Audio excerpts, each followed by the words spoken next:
My name is Stephanie Jackson, and I am a marine sheet metal worker. We're fabricating stuff for the boats.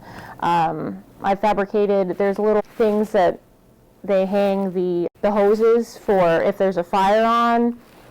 So I fabricated a bunch of those. And then if we're out on the boat, sometimes we're installing the stuff that we've made, or there's a lot of preventative maintenance that we're doing, making sure all the seats are firm and all the doors are good. The most challenging part of my job is probably fabricating something from scratch, because you have to think about all of the bend allowances and how that changes the dimensions of the metal that you're working on.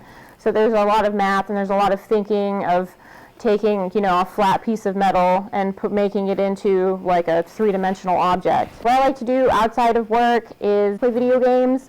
I like to go to karaoke. I used to do a lot of analog photography, but that's a little bit expensive now. My favorite vessel on the fleet is the Kaleeton. Particularly, I enjoy the color of the upholstery.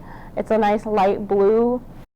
The most rewarding part of my job is getting to make something in the shop and then putting it on the boat, and then being on the boat as just a regular passenger with other people and getting to point out all the stuff that I've made and fixed on the boats.